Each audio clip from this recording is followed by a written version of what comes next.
பிஞ்சு கத்திரிக்காய் நல்லா ஃப்ரெஷ்ஷான கத்திரிக்காய் எடுத்தாச்சு. அதை நல்லா கட் பண்ணியாச்சு நீட்டமாக. அதுக்கப்புறம் கேரட்டு, பீன்ஸு, கோஸ் எடுத்திருக்கேன். 2 பழுத்த தக்காளி, கருவேப்பிலை, 4 பச்சை மிளகாய், ஒரு 8லேருந்து 10 பல் பூண்டு, கொத்தமல்லி கீரை எடுத்துட்டோம். சின்னதாக ஒரு துண்டு புளி எடுத்து ஊற வச்சு நல்லா கரைச்சி எடுத்துக்கணும். ஊற வச்சுருக்கேன். அதுக்கப்புறம் இது ரேஷன் அரிசி நல்லா கழுவி ஊற வச்சுருக்கேன். ஒரு 1/2 அன் ஹவர் ஆகட்டும். இப்போ குக்கர் எடுத்தாச்சு. அதில் ஒரு 5 ஸ்பூன் எண்ணெய் சேர்த்துக்கலாம்.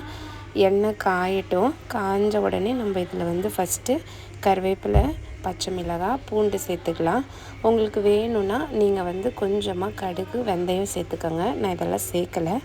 ஸோ இப்போ இது எதுக்காக என்ன சாப்பாடு செய்ய போகிறேன்றதை சொல்லாமையே இன்றைக்கி அப்படியே சொல்லிகிட்ருக்கேன். ஆக்சுவலாக இன்றைக்கி பொங்கன சோறு செய்ய போகிறோம். இது ஊர்லெலாம் கிராமத்தில் அடிக்கடி பாட்டி, அம்மாலாம் செய்வாங்க. இது செஞ்சால் எப்படின்னா, இப்போ இன்றைக்கி நைட்டு செஞ்சால் நாளைக்கு ஃபுல் நாள் வச்சு சாப்பிட்ற மாதிரி செய்வாங்க.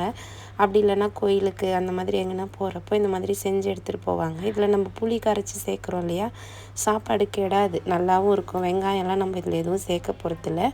இப்போ தக்காளி இதில் போட்டாச்சு. தக்காளி நல்லா வதங்கட்டும். அதுக்கப்புறமா நம்ம இதில் கொஞ்சோண்டு உப்பு சேர்த்துக்கணும் தக்காளி வதங்கிறதுக்காக. இந்த சாப்பாட்டுக்கு காய் நீங்கள் கத்திரிக்காய், கோஸு, கேரட்டு, பீன்ஸு இது மட்டும் போட்டு செஞ்சாவும் நல்லா தான் இருக்கும். அப்படி இல்லைன்னா உங்கள் வீட்டில் உள்ள காய்கறிகள் வச்சு செய்யலாம். அவரைக்காய், உருளைக்கிழங்கு கூட போடலாம். ஆனால் உருளைக்கிழங்கு தேவையில்லை. அவரைக்காய், முருங்கைக்காய் அந்த மாதிரி போட்டு செய்யுங்க. சாப்பாடு நல்லா டேஸ்ட்டாகவும் இருக்கும். இல்லை எந்த காயும் இல்லை, கோஸ் மட்டும் இருந்தாலும் செய்யலாம்.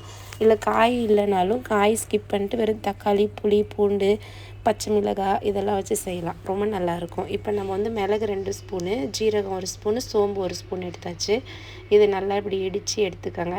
வீட்டில் அம்மி இருந்துச்சுன்னா அம்மியில் நுணுக்கி எடுத்துக்கலாம். அதுக்குள்ளே பாருங்கள் தக்காளி நல்லா இந்த மாதிரி வெந்து அழகாக மசிஞ்சு வந்திருக்கும். இப்போ நம்ம இதில் காய்கறி எல்லாம் சேர்த்துக்கலாம். கேரட், பீன்ஸு, கோஸு, கத்திரிக்காய் நல்லா ஃப்ரெஷ்ஷாக கிடச்சிச்சு. நேற்று சலூனுக்கு வெளியில் யாரோ ஊர்லேருந்து மீன்ஸ் இங்கே கர்நாடகாவில் கிராமத்துலேருந்து எடுத்துகிட்டு விற்றாங்க. நல்லா ஃப்ரெஷ்ஷாக பிஞ்சு கத்திரிக்காய் கிடச்சிச்சு. கொஞ்சம் இதுக்கு சேர்த்துட்டேன். அப்புறம் கொஞ்சம் எண்ணெய் கத்திரிக்காய் செய்யலான்னு எடுத்து வச்சுருக்கேன். இந்த சாப்பாடு இன்றைக்கி மதியம் லஞ்சுக்காக செய்கிறேன்.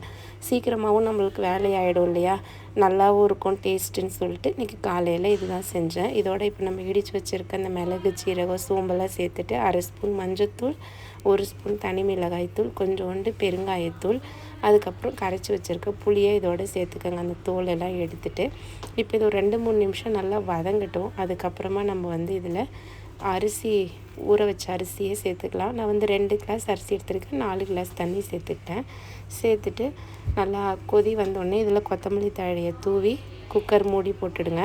நான் ஒரு 4 விசில் விட்டு எடுத்துக்கிட்டேன். ஏற்கனவே அரிசி ஊற வச்சதுனால நல்லா வெந்திருக்கும். 4 விசில் விட்டோன்னே இங்கே பாருங்கள் சாப்பாடு நல்லா உடையாமல் இப்படி வந்திருக்கு. ஊர்லனா குச்சி அடுப்பில் சட்டியில் செய்வாங்க. சாப்பாடு நல்லாவே இருக்கும். இதோட ஆம்லேட் வச்சு இன்றைக்கி முடிச்சாச்சு.